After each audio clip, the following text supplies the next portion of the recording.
better part of a dozen years, it soldiered on unchanged. In the automotive world, it was a dinosaur. On this edition of Test Drive, the long overdue replacement. This is the all-new Ford Escape.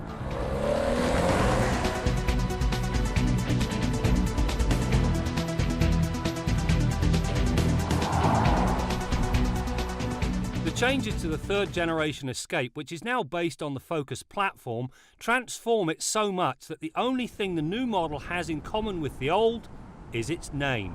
Everything from the powertrain and advanced all-wheel drive system to the manner in which the cabin cosets its occupants is now radically different.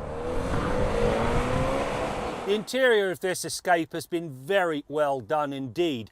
Great materials, and if you go with the titanium, well, and you add a few more options, you can get everything except the kitchen sink. Now on this thing, leather seats, panoramic moonroof, the tech package which gives you, among other things, blind spot monitoring and a navigation system. That puts about $4,700 worth of options in here. The knee to the nether region, $30 for an environmental fee. While the base Escape arrives with a so-so 2.5-litre 4-cylinder engine, the up-level models earn a choice of two EcoBoost engines, Ford's delightful turbocharged units. The 1.6-litre EcoBoost and its 178 horsepower and 184 pound-feet of torque is fine.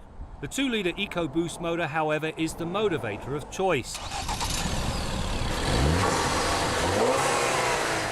It not only bumps the power to a much more sporty 240, it brings a stout 270 pound-feet of torque.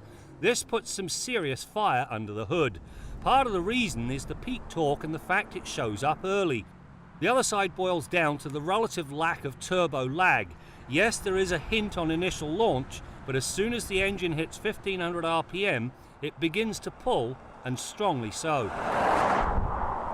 Believe it or not, there are 4 different ways of getting into the cargo area. There's a button on the dash, one on the key fob, there's a handle right here. The 4th way, you simply kick under the bumper and it opens the tailgate. Now when it rises up out of the way, you've got 34 cubic feet with the seats up and 68 with them folded flat, which is a lot of space. The other thing I like, behind the passenger seat there's an underfloor storage bin. When teamed with a 6-speed Manumatic, the Escape runs from rest to 100 km an hour in 8.1 seconds and manages the more important 80 to 120 passing move in a solid 5 seconds. If there is a nit, it has to do with the manual side of the automatic transmission. The shifter must be put in the sport position and then the driver can change gears, but only after fighting with a fiddly toggle switch on the side of the shifter. Given the overt sportiness of the Escape, it demands paddle shifters that work regardless of shifter position. This Escape has what Ford call an intelligent all-wheel drive system. By monitoring 25 different inputs, everything from steering, gas pedal and wheel speed, it determines the best way of splitting the power. For example, if you nail the gas pedal on a slippery road, it's already splitting the power 50-50, which minimizes the risk of wheel spin. What makes it all the more remarkable and keeps it invisible to the driver is the fact that it looks at all this data every 16 milliseconds. That is 20 times faster than I can blink. The Escape benefits greatly from its vastly superior platform for many reasons, not the least of which is the blend of ride and handling it allows. The Escape is tight and displayed very little body roll through the pylons.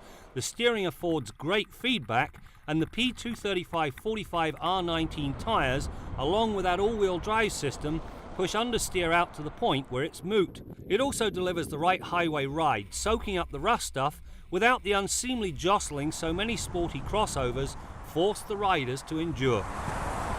You know, there is no question that this latest Escape is a very good crossover. 2 great EcoBoost engines and a very good all-wheel drive system. You can also have it just about any way you want it, but therein lies the rub. The Escape starts at about $20,000. This puppy sitting right here is over $42,000. I'm sorry, that amount of money is not escaping from my wallet anytime soon.